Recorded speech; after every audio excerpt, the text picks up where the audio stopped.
Hey guys, what is happening? AnimetalViking here, and welcome back to another one of my tier list videos. So for today, I thought I'd change things up, and instead of doing a music one and ranking metal albums, I thought I would go ahead and rank anime characters. I thought I would start off in particular with one of my favorite anime franchises, Overlord.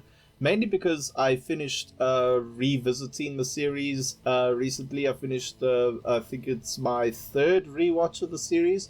I had to watch it from the beginning again in its entirety, mainly due to the fact that the fourth season came out last year, and I didn't get around to seeing it. And I thought, well, no time like the present to watch it all over from the beginning again, just to re-experience it and get caught up with where the story is at right now. At least as far as the anime is concerned, I've still yet to read the original light novels. But yeah, so I really enjoyed it. Once again, it still holds up as a great story. I'm just very intrigued by it and its world, its characters, and everything. So yeah, I thought I'd just, since it's quite fresh in my memory and everything like that, I thought I'd just make this tier list video going over some of the characters. So before we go any further with the video, guys, I just want to encourage you all to subscribe to the channel, hit the notification bell, leave a comment, like, all that stuff. Make sure you go and subscribe to the main channel as well if you want to check out my podcast series and all my other videos, like my analytical videos, all that cool stuff. Follow me on all my social media links, linked in the description box below. Check out the Patreon. And with that out of the way, let us get on to what you actually want to see, which is how do I rank the Overlord characters. So I guess we're going to start from the beginning and go all the way through to the end. Now guys, do keep in mind, I'm not quite sure when this list was made by this user, but I'm assuming it doesn't have, just based at a quick glance, it doesn't have all the characters from the series, both in terms of, doesn't have all the characters in the novels, and most likely not all the characters from the anime. So I'm just going to rank them based on the ones that are shown here. So I guess if someone makes an updated list in the future, I'll probably do a redo of the video, or I will go and make my own list in my own time, updating the characters and do the video again. But I think for the sake of getting the thoughts and everything out of my head for now, I think we'll just focus on the one that's currently available. And also, I should give you guys fair warning, this series has a large cast of characters, so there's a strong possibility I'm not going to remember the names of half of these characters, but I do know who they are and what role they play in the story. So I'm just going to go based off of this. So I guess we're going to start off with our first character, which is Bone Daddy himself, Ainz Ul Gon, or Momonga, as his real username is. Ainz is just one of the best characters in ISEKAI. He's a total look, maybe in reality he's a bit of an ordinary guy, because he's trapped in the video game. He's an ordinary guy. He's he can be a wimp at times and everything like that, at least as far as his inner dialogue in his head is like, and the fact that half the time he doesn't even know what the plan is. His NPCs that he's created seem to know more about everything that's going on and seem to just operate on their own without really consulting him, and he's just got to kind of like go along with it, so that they don't find out that he's still trying to figure out how this new world operates and everything. But he's very good at convincing people with his own acting that he is this all-powerful, all-seeing overlord figure. And even though he is powerful, like, he's maxed out his skills, he's leveled up to level 100 in the game world and everything like that, even though he is physically powerful, he's smart and everything like that. Well, it's not to say he's not smart or anything, but he's very good at convincing people that convincing the other NPCs that he is this all-knowing, powerful overlord figure. So it's a bit funny in that regard that he's got this contrasting personality. But he's still a really badass character, and I like Ainz overall. he's not a stupid character by any stretch of the imagination. It's just he's not this like all-seeing god figure that his NPC creations like to think of him as. So Bone Daddy Ainz is an S tier character. He's I wouldn't say he develops so much as a character. He kind of stays more or less the same in many regards, but just the thing that makes him a good character is just how he reacts to the situations that he finds himself in, and just the fact that he's not like, he might not be the smartest character in the show, but he is of intellect enough that he's worthy of his title as Overlord and being the boss of the NPC characters of Nazarick, that he should rule over the tomb of Nazarick. So yeah, he's not all bad. Then we get to everyone, including my favorites, everyone's favorite waifu, Albedo. She's a succubus, and she's the leader of the floor guardians of the tomb of Nazarick. She's also like the administrator. She's very good with her admin skills and directing everyone and all that. She's also one of the most powerful. She's not the most powerful, but she's one of the most powerful floor guardians. And she's a really interesting character. I love how she's got so many layers to her. She's on the one hand, she's very serious about her work. She's very dutiful. She does and completes her tasks well and everything. No one can match her in administration skills. She's also powerful in combat and everything like that. But even though that whole side of her, she's very serious and and all that. She also has this very comedic side where she's like very infatuated and horny for for Ainz and all that, and all the other hilarious bits like being a virgin succubus, which is hilarious in its own right, and all this kind of stuff. Like, all those aspects about her make her a very deep, complicated and rich character, and I just like how she's handled and written overall. And she's probably, in terms of design and everything, she's the most beautiful of the female characters, and refined and elegant at least when she's acting serious. So yeah, I really like Albedo. She's also S tier character, S tier waifu. Then we get on to what was this girl's name? Archer, I believe. Arche. I think that's her name. I could be misremembering it. But shame this poor girl. I liked her as a character, but I really feel sorry for her and what happened to her. I'm not gonna spoil what happens to her, but let's just say, whether it's the original novel or the anime, either way, it's still a tragic fate that befalls her. So, but I did like her character. She's very sympathetic enough, and I was actually rooting for her to at least survive her ordeal. But so for Ashe, I'm going to put her as an A tier character, because we don't get to spend a lot of time with her like we do with the main cast. She's just a character who's there for like 2 or 3 episodes and she's gone. But yeah, I liked her as a character. I think they gave us enough info and enough stuff to get us to work on, to feel sorry for her and her situation and everything as a character, to make us want to see actually if we could have maybe potentially gotten more of her. I actually liked her a lot. Then we get to another one of the floor guardians of Nazarick, Fiora, I believe the name is. I could be no, sorry, Aura. Sorry, Aura. Fuck. Why? It's Aura and Moray. Why do I keep thinking her name is Fiora? Jesus Christ. You can tell I'm a fucking poser of an Overlord fan. Aura, she's a fun character. I like her a lot. She's not.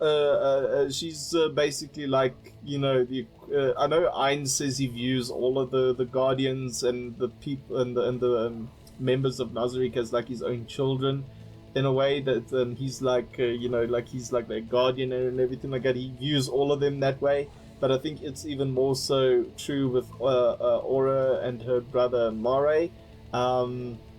So yeah, with Aura, as like, like, even though she's 75, 74, 75 years old, but of course, she's an elf, a dark elf in particular, and with elves, they age differently to human beings, and everything, because she's technically a child in not just physically, but in terms of elf years, but in adult human years, she would be considered an adult just based on her age alone.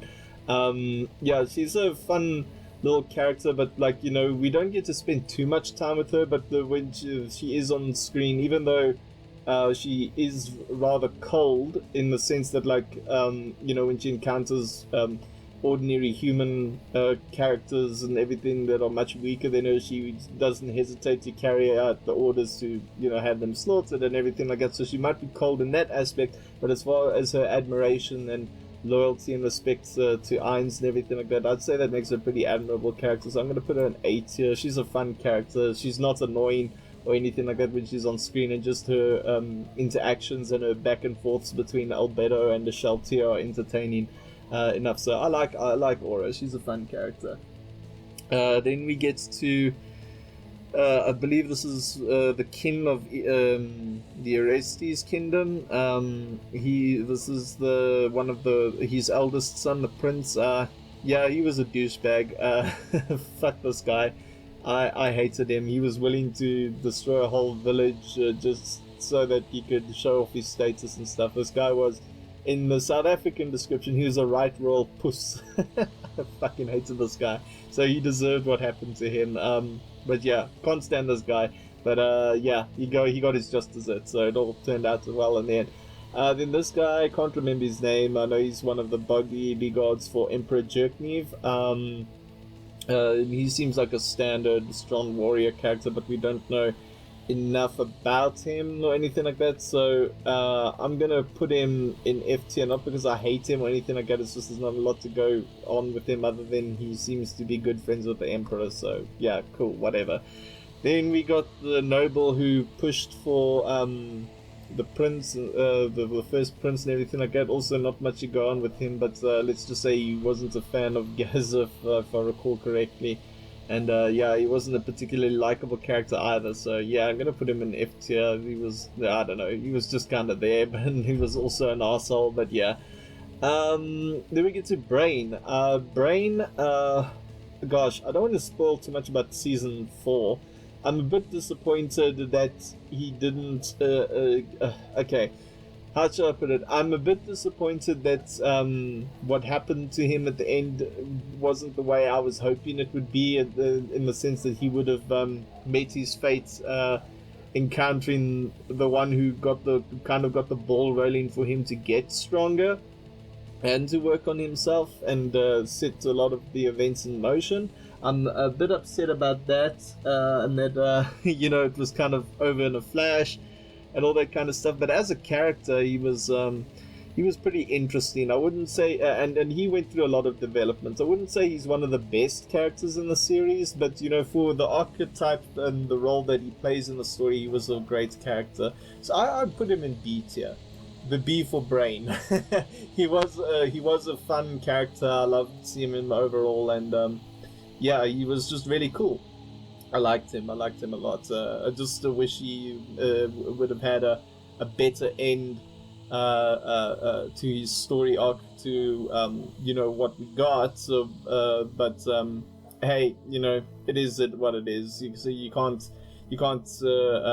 have everything in life. Then we get to one of the villain characters, Claire. Now, Claire, yes, she was a psycho, and she did some really horrendous stuff in the first season. Just in those 3 episodes that she was present, and even with not a lot of screen time, she did a lot of horrible stuff. But I would say she was definitely one of the more memorable antagonists of the series. I do wish we had a little bit more backstory to her. I mean, I know there is more backstory to her in the novels. Like I said, I haven't read the novels, I've only watched the anime adaptation. But I'm sure there's a lot more detail to her character in the novels and everything like that. But even the little bit that we got in the anime, it had me intrigued enough in her character and had me liking her character quite a lot, even though she did heinous stuff. She was like she was like in the brief amount of time she was there, she was like I'd say about as interesting as a character like Griffith from Berserk, but without necessarily all the rich in-depth lore and everything like that. What I mean is that she had this presence on screen, she had this almost charisma about her, which yes, not charisma in the Griffith sense, like, you know, like could, you know, talk her way through the royal courts and charm people and all that kind of sense. But what I mean by she had this charisma is this, she had this charisma in the same way a character like Harley Quinn in Batman does. You know, she's cuckoo, she's crazy, and she does these bad things, but it still gets you interested enough in following her as a character or getting intrigued by, you know, what could have been, as opposed to being like, oh, just hate her, you know, just get off the screen. So I would put her with Brain up in B tier. Like, I do wish we got a bit more of her, like maybe a bit more of a backstory and everything like that, because the little bit of information they reveal in the dialogue and everything about her, it was enough to get me invested and being like, oh, I hope she's one of the overarching antagonists in this show and that she would recur a bit more. But yeah, you know, again, just like with a lot of the characters in here who wind up meeting their end or just not having a lot of screen time, eventually, you know, it just is what it is. There's nothing you can do about it, and there's no point getting upset over it. But yeah, I do wish there was more to her character than what we got. Then we get to Climb. Climb is just, I'd say he's a pretty stock standard white knight kind of character. You know, oh, I'll defend my princess and everything like that, which, you know, is, you know, compared to how a lot of audiences nowadays feel who like loathe this trope because, you know, modern day political trends, especially those rooted in Marxism, like to have you think that characters like Climb are just boring, dull, uninteresting, or serve no purpose or anything like that. No, I'd say Climb, you know, he's a bit naive. He can easily be manipulated by those with ill will, but overall as a character, I'd say he did go through a lot of development. He is a pretty strong character, even though he doesn't actually have any talents in the sense of, like, you know, in terms of the game mechanics of the world and all that. There's no chance of him becoming like a ultimate powerful warrior or something like that. But, you know, as far as his actual character, like, he wants to get better, to strive to get better, to do everything he can to protect the person he cares about, which in this case would be Princess Renee, and all that. You know, he was truly you know, a knight in shining armor, even if, you know, he didn't exactly win in the end. You know, he fulfilled his duty, and even though you can criticize and say, oh, he's being manipulated, oh, he's such a simp and everything like that, you know, even if you want to just throw those things at him, I'd say, you know, just for the fact that, you know, he you know, he does have a clear sense of what's right and what's wrong, and plays his role well and fulfills it to the best of his capabilities. I'd say that makes him a really good character. So along with Brain, I'm gonna put him in B tier. Like I'm I'm a bit upset with what happened to him, but you know, I'm not gonna throw my toys out the cot. It's part of the intrigue that draws you into the story. You know, like you know, sure, what happened to him at the end was a total subversion of the normal trope we come to expect with the White Knight character. But, you know, it is what it is. I'm not going to complain, because, I mean, at the end of the day, the story is about a villain overall, and the villain winning a lot of the time. It's not about the hero, in this case, winning a lot of the time. Although I have a funny feeling that by the end of the story, Ainz will be defeated, or even if he's not defeated, you know, it's you'll probably have something kind of revelation or something like that. Something will change about him. But anyway, we'll cross that bridge when we get to the story. Anyway, then we get to this guy, one of the leaders of the Eight Fingers, I believe the criminal organization was. Now, this guy was the brothel owner and everything like that. I'm sorry, this guy was a piece of shit. Don't like him at all.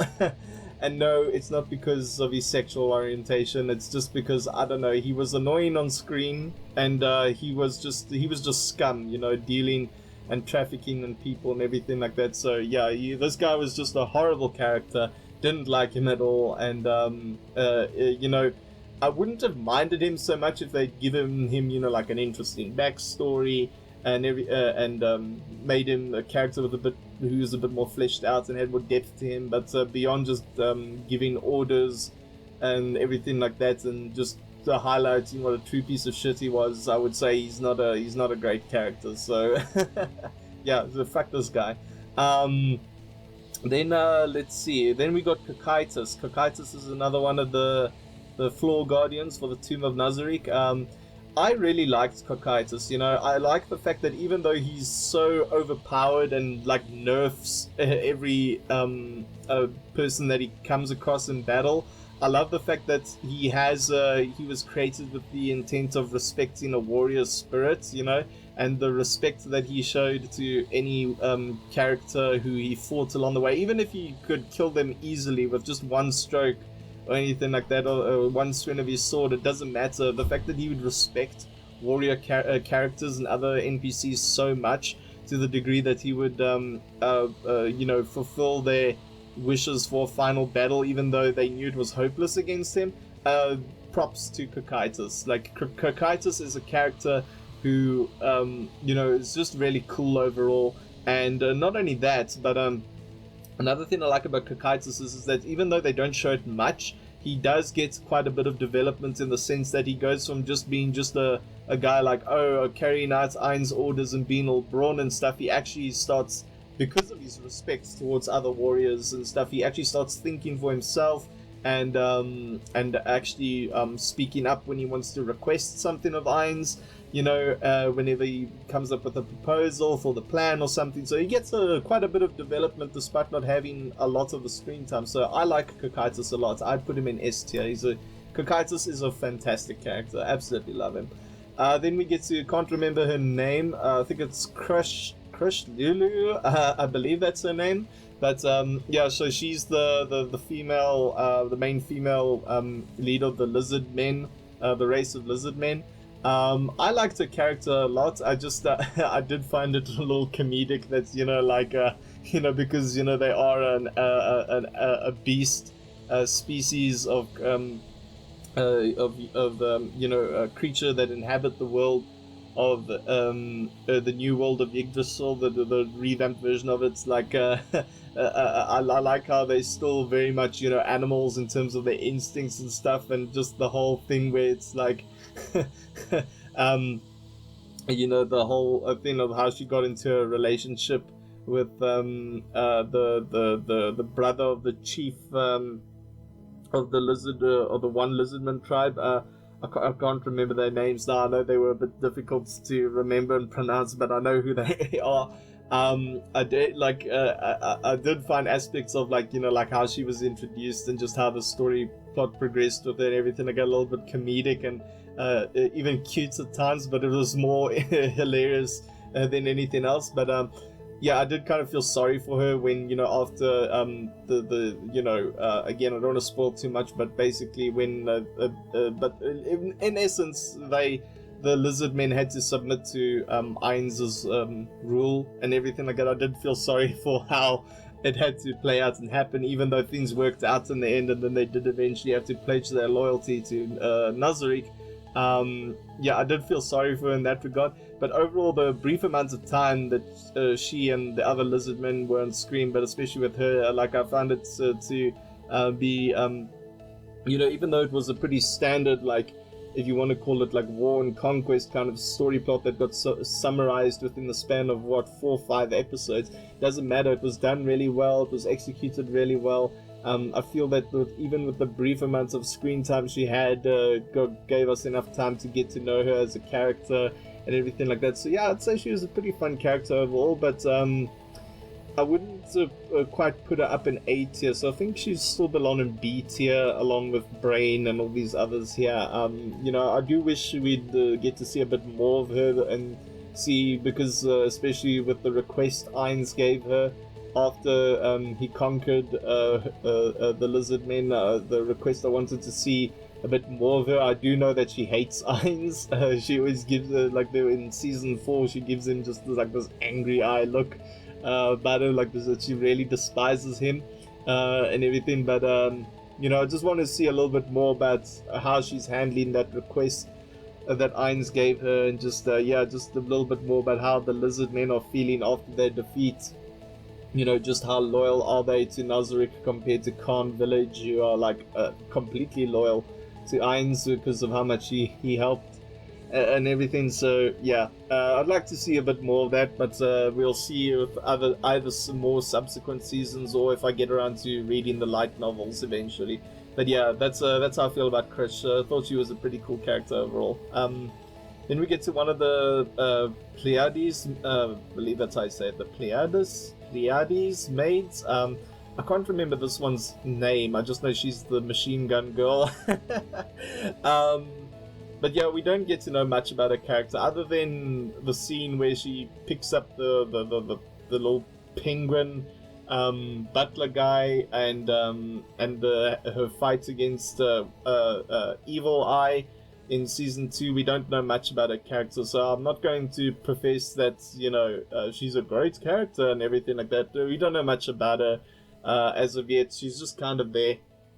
So I'm going to put her in F tier, because yeah, she's got a great design and everything overall, but we have yet to see her get actually tasked with something or do something for Ainz, or get some kind of character development, or at least a shine in the spotlight as a character with something important. So yeah, I'm not going to pretend just based on design alone, you know, that she's like, oh, she's a cool character. She's like, she's a cool looking character, but you know, there's still nothing really much else to add to it. But yeah, I guess that's just how these things work out. And then this character here, geez, who is this character? I can make it out on this small image alone, but yeah, I don't know who this is.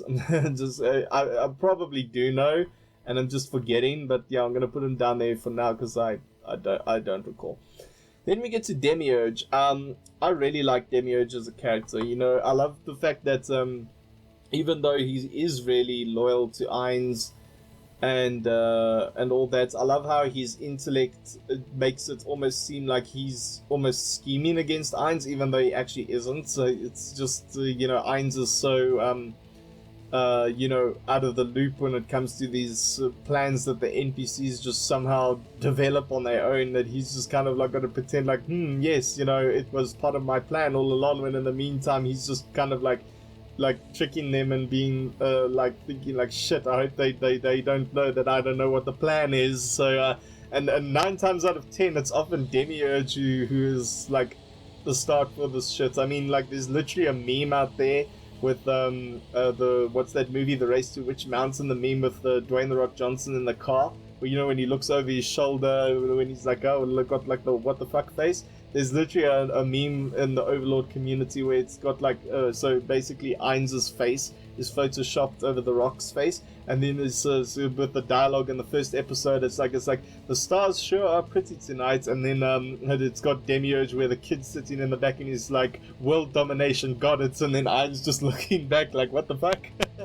So I like that aspect about Demiurge's character. I also like how, just, you know, he's very as far as combat is concerned, he's very overpowered, he's very badass, he's just a cool character overall.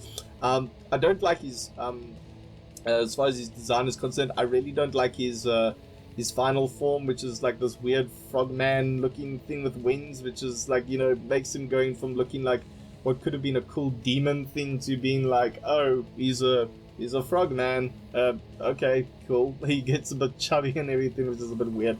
But either way, that aspect of it aside, I still think he's a really cool character. You know, I like his scheming nature and everything like that. He's like the Joker. He's one of those really entertaining villains, and I don't mean he's like the Joker, like, you know, he has crazy laughs, he's unhinged, he's crazy. What I mean by is he has a presence like the Joker. He's got a thing about him where he's so entertaining that whenever he's on screen, you just want to see more of him. So Demiurge, I'll put him in S tier. Because that's what I love about this story is that even though the story is predominantly from the second season onwards, it's predominantly told through the eyes of other NPCs, both inside and outside of Nazarick. I like how a lot of the Nazarick characters are so well written that it's almost like I wouldn't be surprised if at the end of this it's only Nazarick characters, except for Aura and Moray being up there, and of course maybe some of the Pleiades mates, but we'll see as we go along. Then we got this character here, shoot, who was he? Oh, he was the druid, I believe, in Ainz's party when he first joined the Adventurers Guild.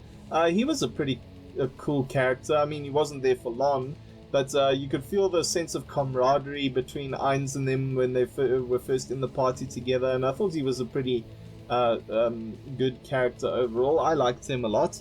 I thought he was a cool character. So I think, like I said, there's not too much else about him, but for that stereotypical role within an adventure party, the role that he played there, I felt he played it really well. So I think I'm going to put him in D tier, because at least he got a bit more screen time than some of these others down here. And he's a pretty cool character overall. Don't remember his name. This is the penguin character.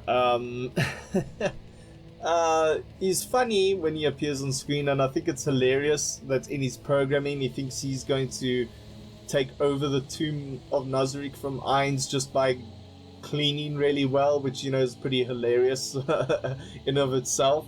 But it's like, I shall defeat him with the power of good cleaning.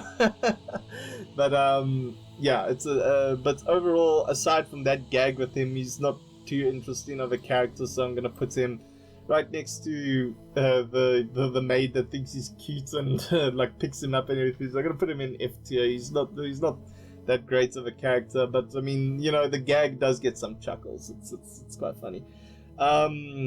This other character, one of the henchmen for Eight Fingers,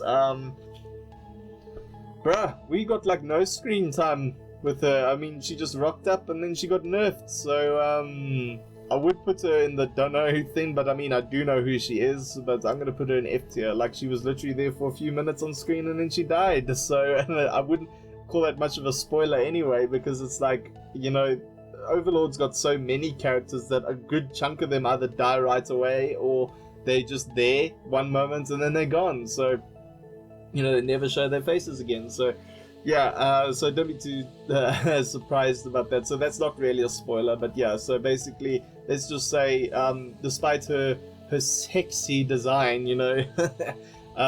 she just disappeared rather quickly, literally.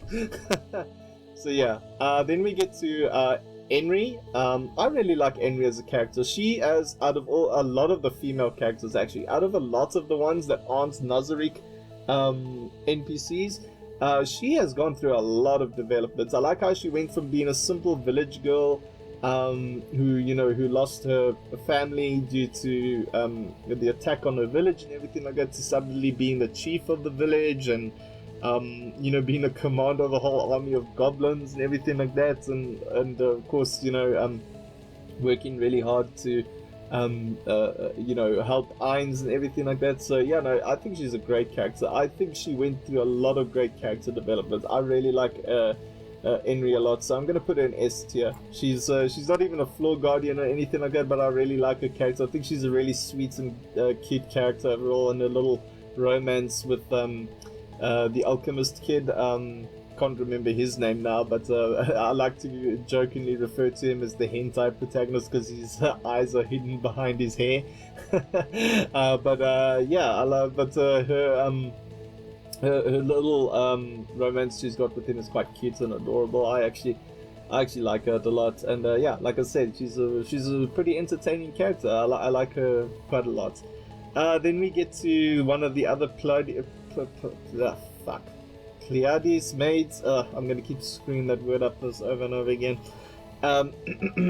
So basically, with this maid, I do like the fact that she's now got some kind of a how would you call it, like a goal to achieve, which is getting revenge on Evil Eye for the amount of damage inflicted on her during a fight between the two of them. So I do like that she's now got something beyond just serving Ainz as a end goal.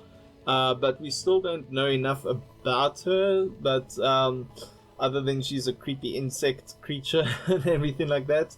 But yeah, I'm gonna put her in D tier just because of the fact that there's a lot of potential for her character, and I wonder how they're gonna wrap up her story arc. Like, is she gonna succeed in defeating Evil Eye, or is Evil Eye going to defeat her? We'll see as it goes on, or it might be like Brain, where it's like, you know, they never meet again, and Evil Eye meets her end at the hands of someone else, but or even by Ainz himself. But we'll see how it goes. We'll see how it goes. But yeah, just because she's got more of a reason to continue being in the show than some of the other maids or other characters, I'd say, yeah, she deserves to be in D tier. She plays her role pretty well. Then we get to another one of my favorite characters, Evil Eye. Oh gosh, Evil Eye, where do I start? Like, Evil Eye, aside from the fact that she's one of the adventurers that actually has a lot of mystery and intrigue behind her background as a character, and also, like Shaltier, she's a vampire. She's also a top tier, excuse the aeroplane if you can hear it in the microphone. She's also a top tier magic caster. Her battle against the Pleiades maids, and especially the insect one, where she dealt a lot of damage to her, like you know, her battle there when that happened was absolutely fantastic. It was great. And I just love her character, how she's mostly serious a lot of the time. She's a very serious character a lot of the time, but whenever it comes to Ainz, but particularly when Ainz is in his undercover incognito persona of being the adventurer Momon, but whenever it comes to Lord Momon, as he's called, she gets like all infatuated with him, kind of has her own albedo side where she's all like, oh, he's so hot, he's so dreamy. A kind of aside to her personality, I think it gives her a lot of a personality. And yeah, and she's just overall a badass, you know. Overall, she's a great fighter. I think she's strong enough to be, I think if I recall correctly, she's actually stronger than Gazif and Brain, or about as strong as them, but because she's more better when it comes to planning and utilizing her skills and understanding her own strengths and weaknesses, I think that's what allows her to, or has allowed her to survive as long as she has.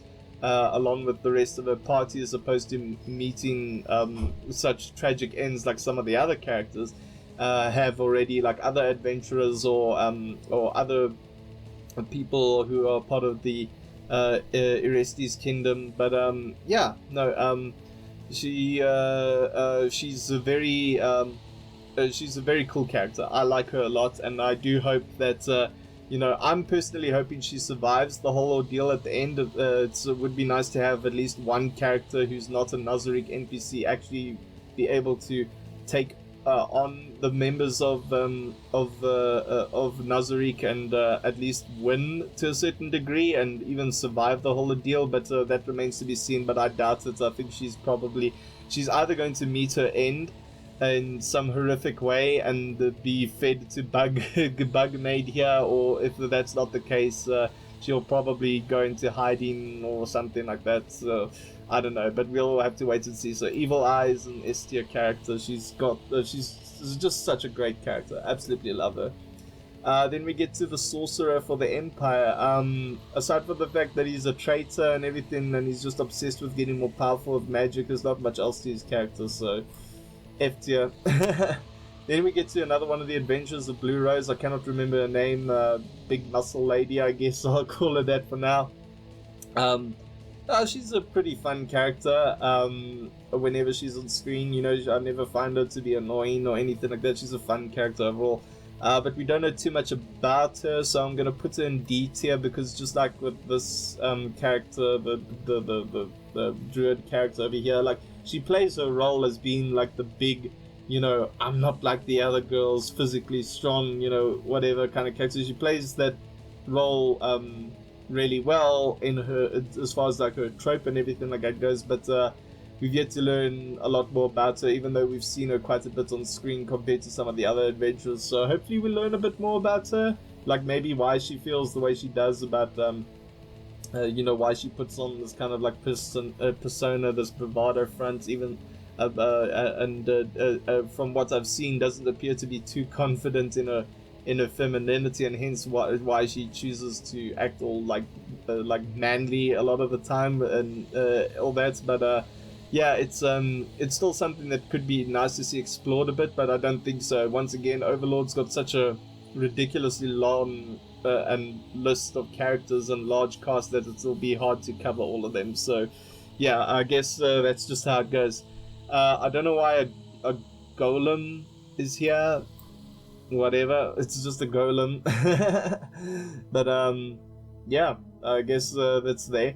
Gazif, I'm gonna put Gazif in B tier, even though he had a lot more screen time than Brain and everything like that. And again, I admire his dedication to serving kin and country. I do think that's how he met his end by Ainz was a little bit anticlimactic to a certain degree, but at the same time, I do understand the reason why it played out that way. You know, it was to really showcase just how powerful Ainz is as a character, and that there truly is no way to stand against Ainz. If you're not on his level or have some means of outsmarting him. So yeah, but I'll put him in B tier just because of that. But I did enjoy his character quite a lot, and I like that he was like this almost like father figure for Climb, and this big brother figure, or not even big brother like figure, like just this rival character for Brain, to aspire to be in terms of strength and everything. So yeah, I liked Gazif quite a lot. He was a pretty cool character, really liked him. Then we get to Hamsky, the supposed king of the forest. Hamsky is just funny. I like Hamsky. He's like, he doesn't have much else going for him besides being some kind of comedic relief, but shame, poor little Hamsky. Well, he's not little really, he's a giant fucking hamster, but poor old Hamsky, just trying to improve and be himself one day at a time. And yeah, Hamsky is just Hamsky. I'm gonna put him in C tier because he's got a bit more going for him, as far as just being this adorable thing that just shows up, and this funny thing that shows up, like compared to some of these characters here. So yeah, just for that, Hamsky's Hamsky, so he gets to be a little bit higher than D tier. Then we get to the leader. If I recall correctly, this is the adventurer who led that party into Ainz's what was it? Into Ainz's into the Ainz's base, the tomb, to the tomb of Nazarick. Gosh, how to put it? He wasn't a character who could have had a bit more potential to him, especially considering his relationship with the half elf girl that he was with. So like, I like the fact that even though they met their demise, their unfortunate demise and everything like that, I do like the fact that at least you could feel sorry for him, in the sense that, like, he was just trying to look out for his fellow adventurers and protect them and give them a chance to escape, and of course protect his loved one, the woman he was with, the half elf girl he was in a relationship with. I can respect that. However, they were still compared to Arshay, situation where her passing was a little bit more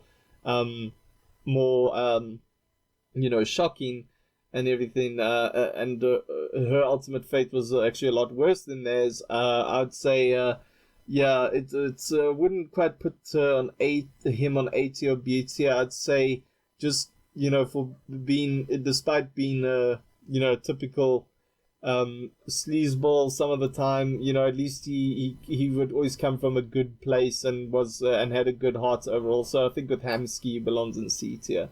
Then we get to another one of the leaders of Eight Fingers, who then winds up joining Ainz. I can't remember which section of the criminal organization she was in charge of, like what she used to run and everything, but yeah, gosh, I can't remember, but I just know, just I feel sorry for this chick, in the sense that gosh, what happened to her when Moray took her, and then what she had to go through in order to submit to Ayn. It's just like, yeesh, yikes. I guess kudos for surviving it, and then keeping loyal to Ainz and everything like that. I mean, she does have some interesting facets besides that. She is a bit scheming and everything like that, but she definitely won't betray Ainz at all anytime soon. But she can still be cunning and scheming regardless of that, and I think there's a bit more potential for growth to her character should they choose to highlight her more. So I'm going to put her in D tier for now. That could change as time goes on. Then, because this character here is closely tied with this adventure here, she automatically goes to C tier because their story arcs are intertwined. So yeah, I think it was pretty cool that she also tried to protect her loved one, even though they both met their untimely end. So yeah, it's a bit unfortunate, but yeah, it is what it is. Then let us see who we got next. Emperor Jerknev. I like Emperor Jerknev a lot. I feel so sorry for him that he's basically losing his mind, that he can't figure out a way to defeat Ainz or anything like that, because Ainz and his whole crew are just far too powerful and everything. But even then, even if he could plan something against them, like I have no doubt it would be interesting. And he's just he kind of reminds me of Gilgamesh in a way, not just in terms of his appearance and the fact that he's got blonde hair and stuff. I think he's just got, like, before Ainz came along, he had a bit of this arrogance about him in a way. Even though he was a good leader and everything like that, he still had some of that, like, almost a Babylonian Roman emperor kind of, like, arrogance to his personality that you'd often see stereotyped in his movies and everything like that, like Hollywood movies and stuff. But yeah, I like Jerknev a lot, so I'm gonna put him in B tier. He's a very interesting character. I like him quite a bit. Then we got the random necromancer guy from season 1. Yeah, not too much information about him. I'm gonna put him in F tier, not because he's a bad character. It's just, he's just kind of generic bad guy. He's there. He's planned to summon an army of undead, and all that was, it was a pretty interesting, basic but interesting premise and plan overall for someone of, his class and faction and everything like that. But yeah, just overall, yeah, he was there. Then we get to the creepy insect guy. He hasn't been on screen a lot, so I'm just going to put him here. I just know of the ghastly stuff he did to this poor lady from Eight Fingers here, and a bunch of other things, and of course some of those adventurers who entered into Nazarick. He's creepy as fuck, and he's disgusting, but yeah. Otherwise, we don't know too much else about him, other than, yeah, you don't want to cross him and all that. I think this is one of the other lizard men chieftains, one who's wearing armor. He didn't get much dialogue or talking time, so I'm gonna actually put him here because we don't know too much about him other than he's a chieftain. Then you got the leader of Blue Rose. It's funny, she's the leader and everything, but we don't get to know too much about her, which is odd. We actually know a lot more about Evil Eye. Evil Eye is probably the only really developed one, so I'm gonna put her in D tier because she's got a lot of potential. She plays her role well, and there is some elements that want to hook you in and get to know more about her, but until that gets revealed, it's unfortunately just got to stay the way that it is. Got another one of the Emperor's bodyguards. Yeah, not too much revealed about her, except other than, she's only there until she fulfills an obligation, and only once she's fulfilled that, then she might turn on Jerknev. That's all I could really gather from her. But yeah, so I'm gonna put an F tier, like because we got to see whether they're gonna utilize that plot device or that thing of hers to make anything significant happen. But yeah, beyond that, nothing much else really. Then I think this is Jerknev's advisor, or one of his right-hand men. We don't see too much development or anything about him to be too interested in him, other than he's loyal to Jerknev. So yeah, there's that. Then we get to the adventurer from Ainz's first party, who was like trying to hit on Nabe or Naberil. I felt sorry for this guy because, like, you know, of course the NPCs of Nazarick are programmed to not like humans and hate humans and look down on them and loathe them and all this stuff. Excuse me. But yeah, no, I thought, you know, for the role that he played, you know, like the whatever role class he was, like the ranger rogue type or whatever the role he played, I think he played it quite well. He was a pretty charismatic guy and all that, and I actually was hoping that he would be a character that would you know, Nabe, even though she doesn't like humans, you know, would have maybe not felt a romantic inkling towards him, but maybe would have thought him a nice enough guy to be like, oh, maybe humans aren't so bad after all, you know, like you think like, oh, he tries to hit on me and does all these things, but and it's cute and all, but and I didn't like fall for him or anything like that, but like, you know, like maybe, you know, when Ainz and then destroy the necromancer and Claire, maybe would have had maybe have a little bit more anger and outrage about their fates, you know, maybe something that would have served as the thing to change her mind on humans a little bit and give Nabe a little bit more agency other than just being a maid who follows orders. But yeah, but you know, I do wish they'd done that with Nabe's character, but, you know, as far as the role that this guy played, I think he would have been able to do that if the author of Overlord decided to make it play out that way. So I think he had the potential to do that, but yeah, I feel sorry for this guy. So I think for the role he played, definitely he belongs in D tier with the druid guy. For that role he played in the party, even if it's a pretty generic archetype and role that you've seen before in D&D and all these other things and Lord of the Rings and whatnot, I'd say he plays that role really well, and it's, even though it's a safe trope, he plays it good. It was well executed, so D tier. Then we get to another one of my favorite maids, Lupus Regina Beta. She's also a werewolf, even though we don't see her werewolf form, but yeah, in the lore she is a werewolf and everything like that.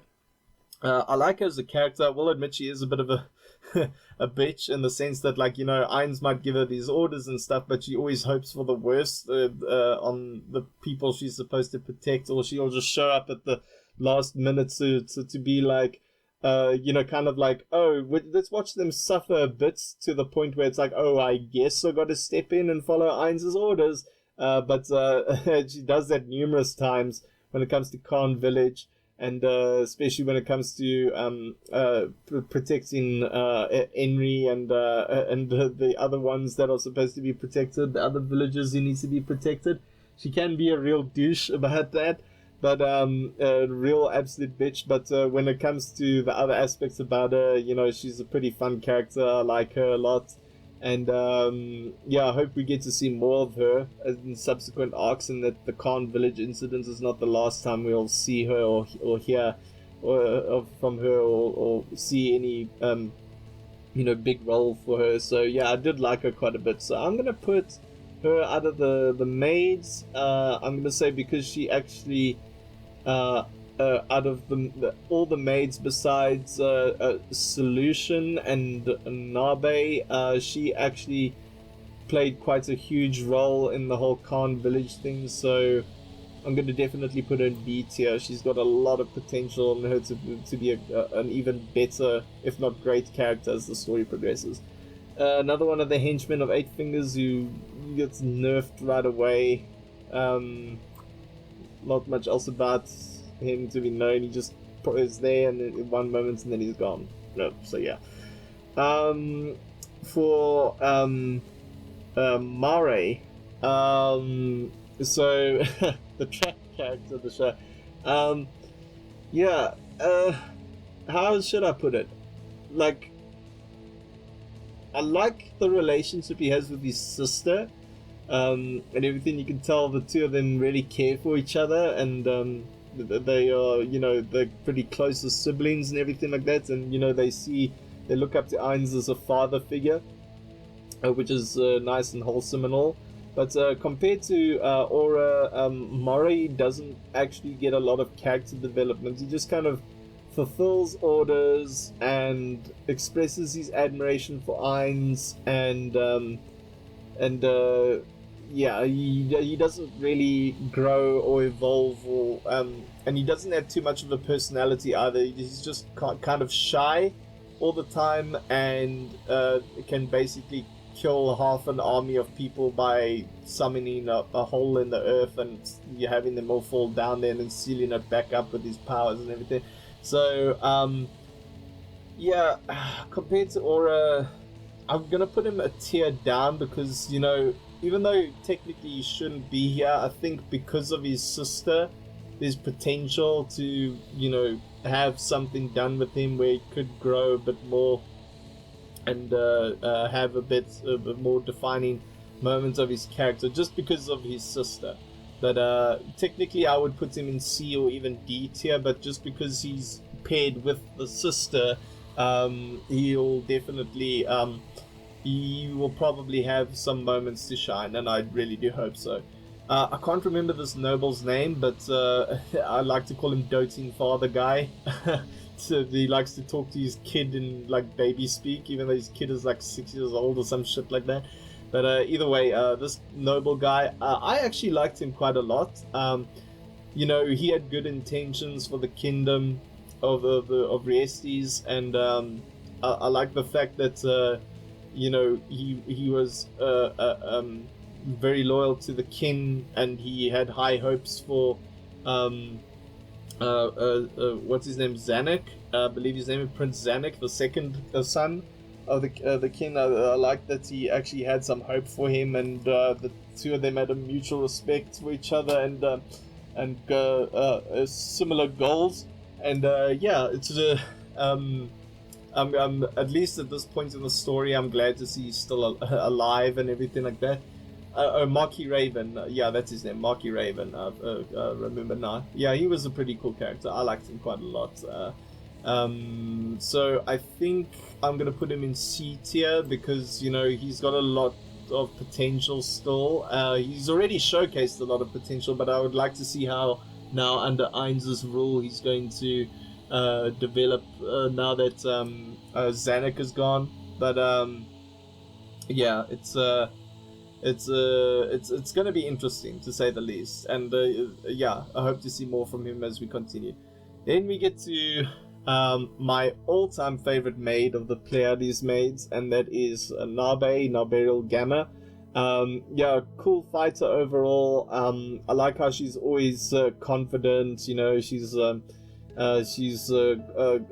this like no nonsense attitude and everything like that, like I said, she's just an overall cool character. I like her quite a lot. I do like how she can also have these funny and cute moments as well, like there's this one scene in season 1 where she thinks like she needs to step in to protect Ainz from the alchemist kid because he might be a threat or something, and then he just like karate chops her on the head, and then like when she turns around she's got like this like, oh, why did you hit me kind of thing. It's a small little moment, but like she has moments like that, and I find it that she can have despite being so serious all the time, like legit she's like unlike the other maids who have like some other kind of into their personality, like despite Nabe's like so serious all the time, she's capable of having these moments where it's like she can be reasonable, or she can even be cute at times. even if it's in a more subtle way and not in an over-the-top way. But like, yeah, no, I like Nalbe quite a lot. So for me, and she's had a lot of screen time. I like how she went from outright hating humans and wanting to kill them to tolerating them, not making friends with them or anything like that, but being able to obey Ainz's orders without betraying them or anything like that. So yeah, I like Nalbe quite a lot. I hope we get to see more of her, because we've seen a lot less of her since Ainz has been a bit more open about his identity and is no longer really playing as Momon anymore, and is instead getting Pandora's actor to fill that role. But yeah, I hope we get to see more of her. Jeez, I cannot remember this guy. I don't even know if he's in the anime. Just based on the portrait, it doesn't look like it. So I'm gonna put him here. I think this is Albedo's creator. He's only mentioned in name and... or wait, is it? Or is this the torturer guy? Jesus Christ, I don't remember. I'm gonna put him here. I cannot remember. It's either Albedo's creator or the one torture guy, the creepy torturer guy in Nuzwick. But either way, yeah, I can't remember who that is. I can't remember his name. I'm just gonna call him Alchemist Kid or hentai protagonist. But yeah, I like this kid quite a lot. Granted, he does get a lot of development and everything, and he features a lot in the story, and he works really hard to you know, make the potions and develop new potions for Ainz and everything like that. He's a respectable character overall, but compared to his love interest Henry, he doesn't get that much development. So I'd say I would put him in S tier normally, but I think because he just needs an extra facet beyond just confessing his love to her and, you know, all the other stuff he's done so far. I mean, don't get me wrong, almost dying to give her time to escape is a very noble thing, but like, I think he needs a little bit something more to his character. Like, something else needs to happen to make him an S tier character, and I hope we'll get that in subsequent seasons or as the story develops. But for now, I'm putting him in A tier just for now. And then we got next. I guess this is another one of the bodyguards for the Emperor, but again, don't know much else about this guy. This adventurer, I'm gonna put in D tier automatically, but shame, I feel sorry for her. I really do. She did not deserve to meet the end that she did, and that's why I said Claire's a total bitch for what she did to this party of Ainz's. But you know, it is what it is, and yeah, no, I think you know, Ainz took a liking. I like the fact that Ainz took a liking to her. Not in a romantic way, of course. Like, he took a liking to her, as in, like, thinking, like, oh, she's a pretty nice person, you know, and everything like that. And I like the fact that Ainz actually felt so upset about the way she was killed and everything like that. You know, that he was willing to actually go so far as to avenge her and get payback at Claire for what she did. So I do like that aspect of it. So salutations to Ainz for that. You did good. You got the revenge for her. Then I'm guessing this is just some random priest or something. I don't know. Bruh. Prince Zanuck. Oh my gosh. So yeah, he doesn't feature too much. He doesn't get a lot of screen time, but when he's there, he's very intriguing. He's super smart. He's very witty. He's super intelligent.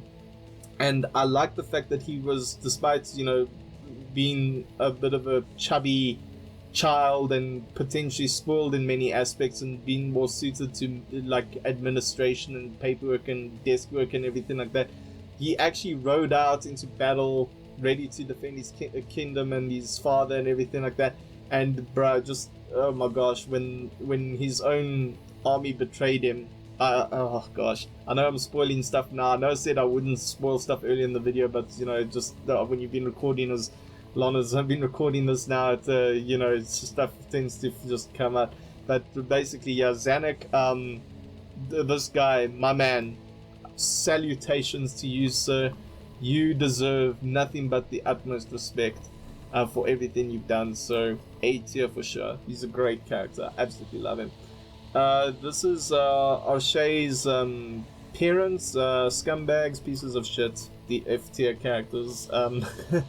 Sold the younger sisters into slavery and everything like that, and what have you. Yeah, just not good people. The leader of the goblins, he was a fun character for the role he plays, and I like the fact that he looks out for Henry and everything like that, but beyond that he doesn't have much of a personality beyond like, my big muscles will protect you and everything. So he's a pretty standard archetype and everything, but you know, when it comes to like that kind of character role, but yeah, he is a fun character though. Pandora's actor hasn't had a lot of screen time, and he is a bit of an oddball character.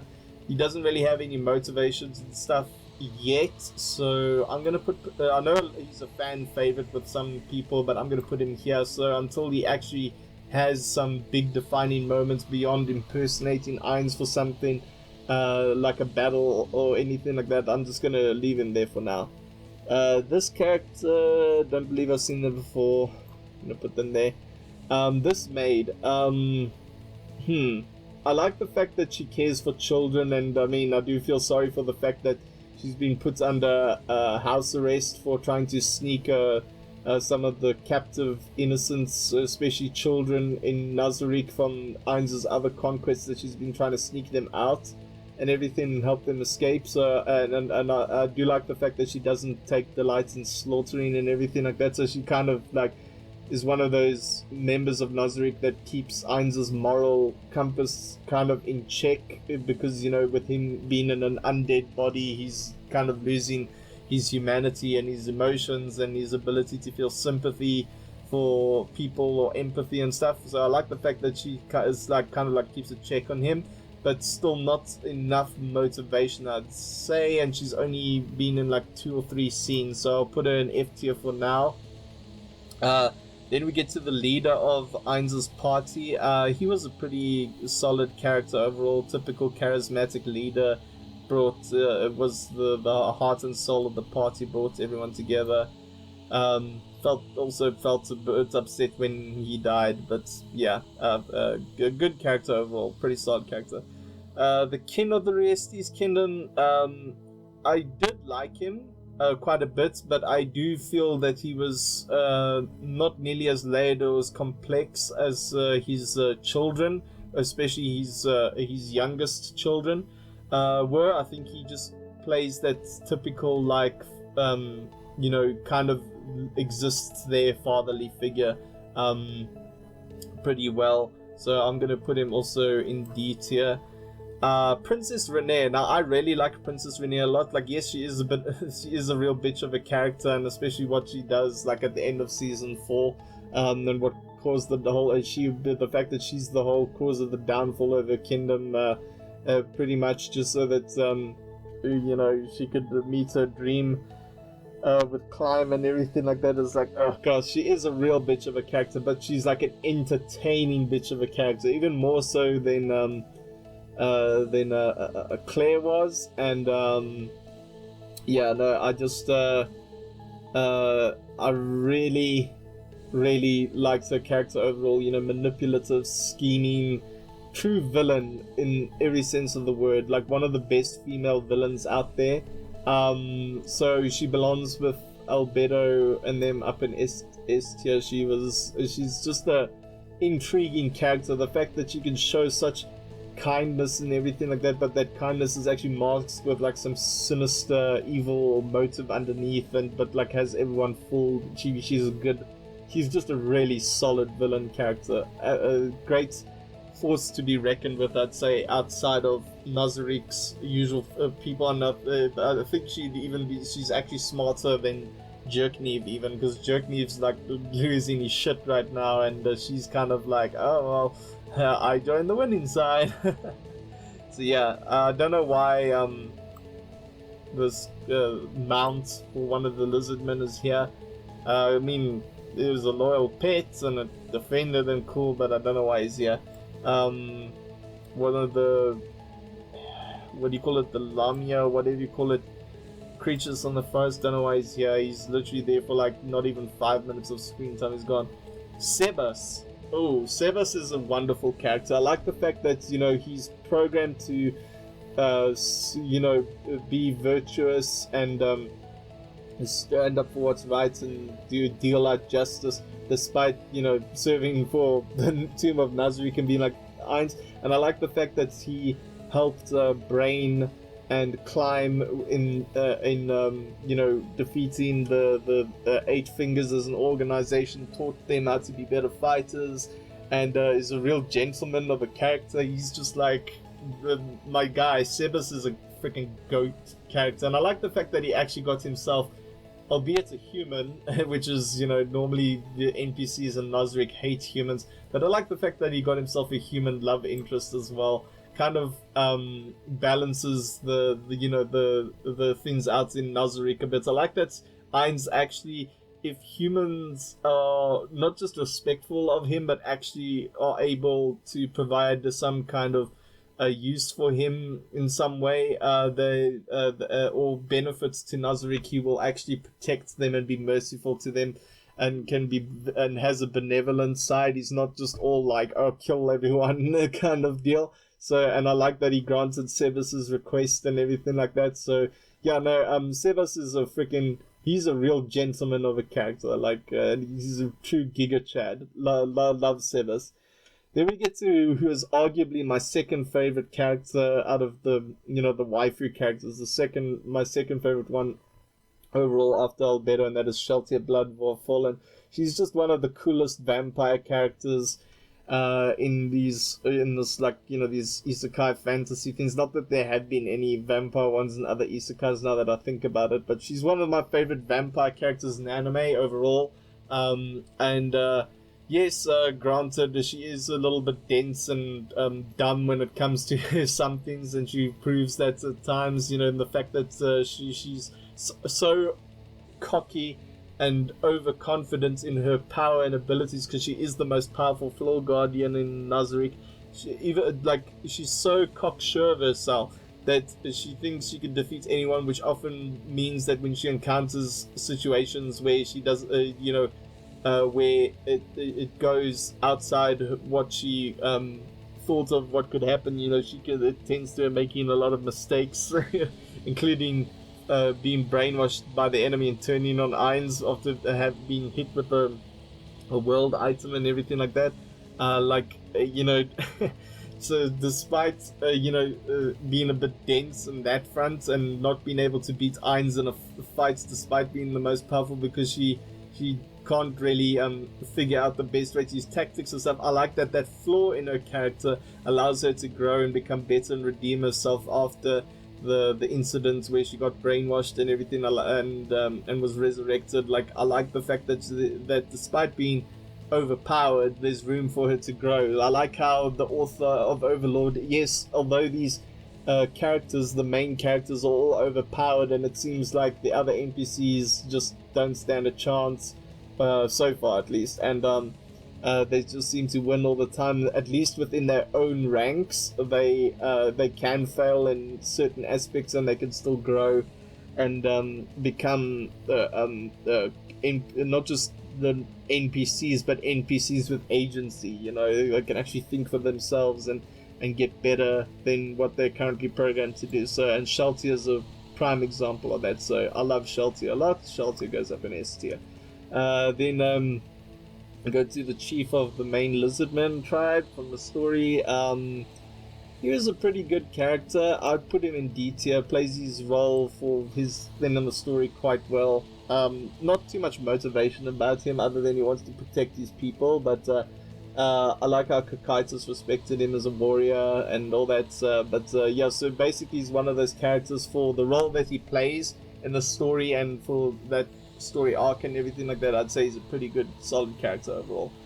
Then we get to another one of my favorite maids of the Pleiades maids, and that is Solution Epsilon. She's essentially a slime, but she can take on human form. And she's pretty sadistic, she's pretty wicked in many ways and all that, but she's a fun character overall, and we get to see quite a bit of her. I do hope we actually get to see her have some kind of motivation for what it is that she does, and have a goal beyond just serving Irons.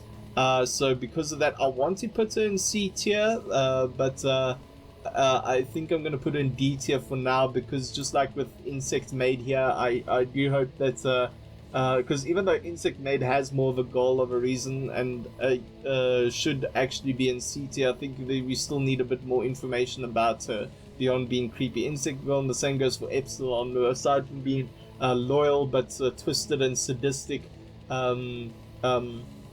you know, a kind of devouring slime kind of character and stuff. We do need to see a little bit more to her, I'd say. So yeah, that's all I have to say on that.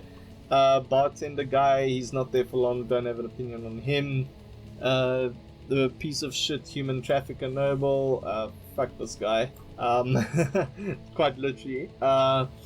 Even though he's not there long, I'm putting him in F tier because I know who he is, and fuck him.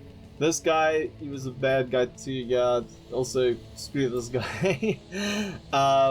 Lizard Chieftain, one of the other Lizard Chieftain guys, yeah, but this one doesn't get a lot of screen time or any discussion about him or anything like that, so F tier. The two ninja girls from Blue Rose, like, they're cool characters, they play their roles well. I guess I'd put them in D tier. I mean, but we need to learn a bit more about them. Then we have the girl that Sebas rescued. I can't remember her name, but she becomes a maid there. Now, she doesn't get a lot of screen time, but I think for her story arc alone, I'm going to put her in C tier. Hopefully she gets more screen time next season, and then she can move up to B tier. I'd like to put her up here with like Brain and all of them, but yeah, we'll see.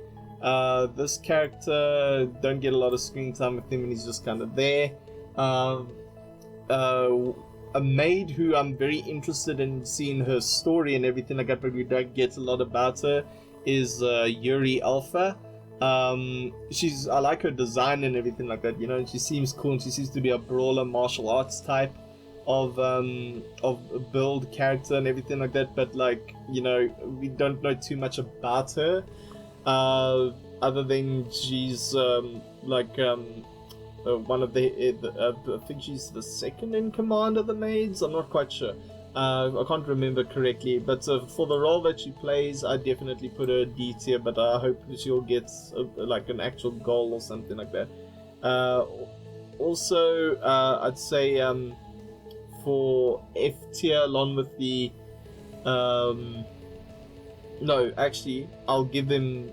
This is the brother of the main chieftain. He goes into D tier. He plays his role quite well. I like his little thing with the Crush Lulu later. Actually, you know what? Screw that. I'm gonna put him in B tier because he was be with Crush, and also he had a lot more screen time and agency than his brother, who was barely there and just kind of played his role as like big leader brother, kind of just like that. Then I guess also for F tier we'll put the monk, well, not monk, the martial artist lizard chieftain guy of the one tribe that liked combat and stuff, because again he just played his stereotypical role to its fullest in the story and everything. I do respect his fight against Kakaitis and everything like that, but yeah, he didn't get too much screen time compared to the two brothers. So yeah, but he played his role quite well, I'd say. But he needs a bit more to his character. Actually, you know what? Let's move into D tier, just for that. And then finally you get to another Eight Fingers minion. Also nerfed quite a way. Sebas made quick work of him, and there's not much else to him besides being tough big bully guys. So yeah. And those are all the characters that are available on this tier list. So yeah, I do hope you guys enjoyed this. Who is your favorite Overlord character of all time? Please be sure to let me know down in the comments below. I'd love to hear your answers and tell me why, you know, all that. And until we get another season of Overlord, or until I make my own list and add a few more characters to it and maybe update this, I'm just going to sign off here, guys. Thank you so much for tuning in. I am AnimetalViking. And until the next episode, take care of yourselves, and as always, have a kick-ass day. Cheers.